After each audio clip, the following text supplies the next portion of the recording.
સુરતના રસ્તા પર દોડતા ભારે વાહનો છાસવાર અકસ્માત સર્જાતા હોય છે ત્યારે ડિંડોલી વિસ્તારમાં એક ટ્રકે કહેર મચાવ્યો હતો। મંદિરેથી દર્શન કરીને પરત ફરતું બાળક રસ્તામાં પોતાની મસ્તીમાં દોડતું રમતું ઘર તરફ આવી રહ્યું હતું। તે દરમિયાન રસ્તો ક્રોસ કરતી વખતે ટ્રકની અડફેટે આવી જતા હાથ કપાઈ ગયો હતો। પોતાના બાળકની ગંભીર હાલત જોઈને માતા સ્તબ્ધ થઈ ગઈ હતી।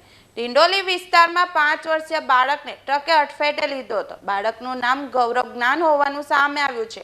સમગ્ર અકસ્માતના દ્રશ્યો સીસીટીવીમાં કેદ થઈ ગયા હતા, જેમાં બાળક પોતાની મસ્તીમાં ઉતાવળા પગે રસ્તો ક્રોસ કરતો જોવા મળી રહ્યો છે। બાળકનું ધ્યાન બીજી બાજુ હોવાથી પાછળથી આવતા ટ્રક પાછળ તેનું ધ્યાન રહ્યું ન હતું, જેના પગલે ટ્રક તેના પર ફરી વળ્યો હતો। જોકે ટ્રક ચાલકને આ સંદેશો આવતા જ તેણે ટ્રક થંભાવી દીધી હતી। જોકે ત્યાં સુધીમાં બાળકનો હાથ કચડાઈ ગયો હતો। તબીબોના જણાવ્યા અનુસાર બાળકનો હાથ છૂટો પડી ગયો છે, જેને પરિવાર સાથે જ લઈને આવ્યું હતું। બાળકના માથામાં ગંભીર ઈજા થઈ હોવાથી 3 ટાંકા લેવા પડ્યા છે, જ્યારે જમણા પગે અને બંને હાથે ઈજાઓ થઈ છે। આ સાથે જ ડાબા પગમાં ફ્રેક્ચર થઈ ગયું છે। હાલ તો બાળકને સર્જરી વિભાગમાં ખસેડવામાં આવ્યું છે। સમગ્ર મામલે પોલીસે ગુનો નોંધી વધુ તપાસ હાથ ધરી છે।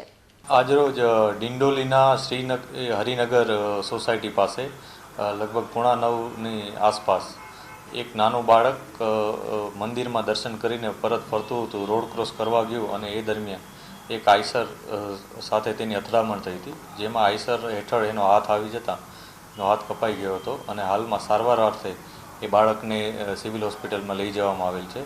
જે આઈસર ચાલક ટેમ્પો ચાલક ડ્રાઈવર છે એનું નામ છે કુંદન વાસ્કેલ અને પોલીસ એને પોલીસ સ્ટેશન લઈ આવેલ છે। ત્યાં લોકો ભેગા થયા હતા, લોકોને પોલીસે સમજ પાડી અને પરત મોકલી દીધેલ હતા। આસપાસના જ લોકો હતા, તે એ જ વિસ્તારમાં રહેતા હતા તમામ લોકો। આ બનાવ અનુસંધાને પોલીસે ફરિયાદ નોંધવાની તજવીજ ચાલુ કરેલ છે અને ત્યારબાદ કાયદેસરની કાર્યવાહી કરવામાં આવશે।